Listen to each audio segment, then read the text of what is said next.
In the heart of a misty forest stood the abandoned Blackwood Manor, notorious for its eerie legends. Locals whispered of a malevolent spirit named Elara, a once beautiful woman who vanished within its walls decades ago, leaving behind a trail of sorrow and mystery. One stormy night, a brave young woman named Clara decided to explore the manor. Armed with only a flashlight and her courage, she pushed open the creaking front door, which seemed to moan as it revealed dark, dusty corridors. The air was thick with an unsettling chill, sending shivers down her spine. As Clara wandered through the decaying rooms, she could feel a presence watching her.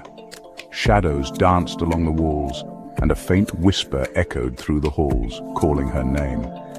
Ignoring her instincts, Clara pressed on, her curiosity overpowering her fear. In the grand ballroom, she found an old mirror covered in a tattered cloth. Feeling compelled to uncover it, she pulled the cloth away, revealing a reflection that flickered before her eyes.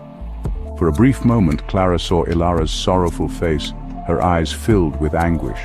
Suddenly, the room darkened, and the temperature dropped sharply. "Leave this place," the spirit wailed, her voice a haunting melody, full of despair. Clara stumbled backward as ghostly tendrils of mist began to swirl around her, pulling her toward the mirror. Fear surged through her as she realized Elara was trapped, feeding off the fear of those who entered her domain.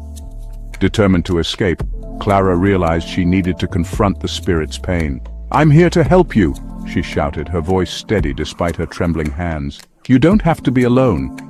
The mist hesitated, then swirled violently. Pictures on the walls shattered and the room trembled with fury. Clara took a deep breath and began to speak to Elara of her life, her lost dreams, and the freedom that awaited her if she would let go of her anger. As Clara poured her heart out, the spirit's rage began to ebb, replaced by a flicker of understanding. "I am lost," Elara whispered, a single tear forming in the mirror's reflection. Clara stepped closer, the light from her flashlight illuminating Elara's sorrow. With one final heartfelt plea, Clara reached out, encouraging Elara to embrace the peace she had long sought. In a brilliant flash of light, the spirit's anguished form began to dissolve, leaving behind a calm that filled the manor. The air lightened, and the chilling whispers faded. As dawn broke, Clara stepped out of Blackwood Manor, filled with a sense of accomplishment. The manor was no longer a place of fear, but rather a silent guardian of a lost spirit, finally at peace. Yet locals would later say that on stormy nights you could still hear the soft whispers of Elara, guiding brave souls away from darkness, ensuring no one would suffer as she once did.